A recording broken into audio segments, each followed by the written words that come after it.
in the game where it's a positionless sport when you talk about the game of basketball. When you talk about a guy like Jayson Tatum, he's not nailed down to one position. What's up, everybody, and welcome back to another episode. So, five-time All-Star Jayson Tatum, a crucial part of Boston's NBA championship run last season, watched in frustration from the bench as Team USA cruised to a 110-84 win over Serbia. Coach Steve Kerr explained that Tatum was sidelined to make room for KD's return from injury, a choice Steve Kerr admitted might seem crazy at first. So he said it's tough to play more than 10 guys in a 40-minute game. With KD coming back, I opted for the lineup I thought would work best. Though he assured that Tatum would have a significant role later in the tournament, praising him as an ultimate pro. He also talked about they need to focus on winning 6 games and putting the NBA stuff aside.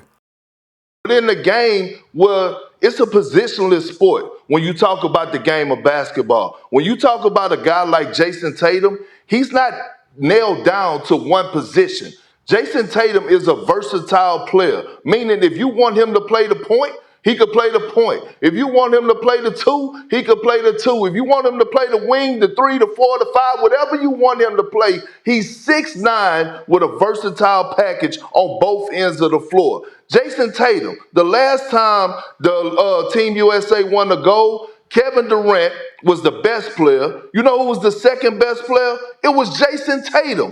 My thing is, if you're Steve Kerr, and Steve Kerr called out all his accolades and what this man has accomplished, you know what Jayson Tatum is going to bring to the table. You do not disrespect him and embarrass him the way that you did. Because in this world today, we live in a world of social media. We can't run from it. We can't hide from it. It's right there in front of our face. And nowhere in here you're going to tell me that Jayson Tatum wasn't embarrassed. The brand of looking on social media or hearing about it, because at the end of the day, yes, we should be talking more about Kevin Durant. Yes, we should be talking more about LeBron James after what they did last night. But you know what was the real topic of the game? Jayson Tatum with a DMP. My thing is, if you asking me who he's going to replace Derek White.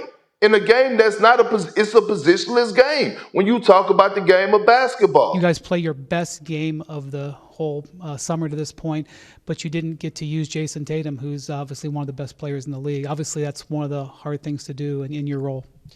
Yeah, it's tough, but Jayson handled it really well. I talked to him today before the game that it may play out this way, just with Kevin coming back and the lineups that I wanted to get to. But that'll change. You know, Jayson's going to play. Every game's going to be different based on matchups. He's a total pro. He's, first team All-NBA 3 years in a row.